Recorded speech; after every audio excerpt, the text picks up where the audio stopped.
बिस्मिल्लाहिर्रहमानिर्रहीम। अस्सलाम वालेकुम डियर फेलोज़। इस वक्त हम अल्हम्दुलिल्लाह मेरे साथ अल-मुस्तफ़ा शीन कौम के नौजवान साथ हैं, तो ये कह रहे हैं कि आज की अच्छी बातें तो बहुत सारी होती हैं।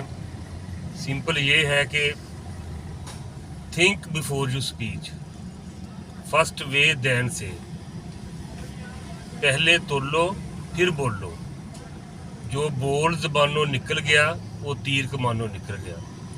बात ऐसे होता है कि हम गुस्से में ना कुछ कह देते हैं, सख्त बात कह देते हैं, तो गुस्से में कहे हुए अल्फाज चिंगारों की मानद होते हैं जो हर तरफ आग लगा देते हैं।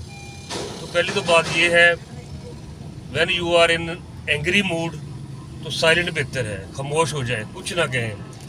जब आपको गुस्सा ठंडा हो, अगर आपको किसी के हवाले से कोई कंप्लेन है तो उसको रीज़नेबल तरीके से बता दें कि ये मसला है, आप इस वक्त रॉन्ग हैं, तो बराए मेहरबानी इसको दुरुस्त कर लें। बहुत सारे देखे हैं रिश्तेदारियों में, वो रिश्तेदारियाँ ख़त्म हो जाती हैं जब इंसान कोई बात ऐसी कह देता है, वो तमाम उम्र के लिए रिश्तेदारियाँ ख़त्म, दोस्तियाँ ख़त्म। पॉलिटिकल पार्टीज में कोई बात लीडर ऐसी कह देता है कि वो पार्टी तक उसकी जो है वो ख़त्म हो जाती है। तो कोशिश करनी चाहिए। हदीस शरीफ है कि अच्छा मुसलमान वो है जिसके हाथ और ज़ुबान से दूसरे मुसलमान महफूज रहे।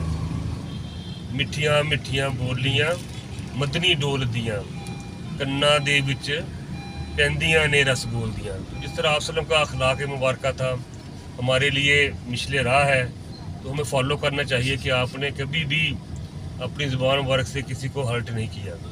तो कोशिश करें कि पोलाइटली स्पीकिंग करें, नरमी से बात करें। इससे जो हमारी मुआशरती मसाइल हैं बहुत सारे वो हल होंगे। जो पेरेंट्स हैं वो अपनी जो तरबियत है औलाद की, उसमें भी जो है ना अपने एंगर को शामिल ना करें, उनको मोहब्बत के साथ प्यार के साथ डील करें। असातिज़ा कराम अपने स्टूडेंट्स की जो तरबियत है वो भी एहसन अंदाज से प्यार के साथ मोहब्बत के साथ करें। हमने इस मुआशरे को ऐसा मुआशरा बनाना है जो जन्नत नज़ीर हो, रहने के काबिल हो। तो अल्लाह ताला हम सब का हामी नासिर।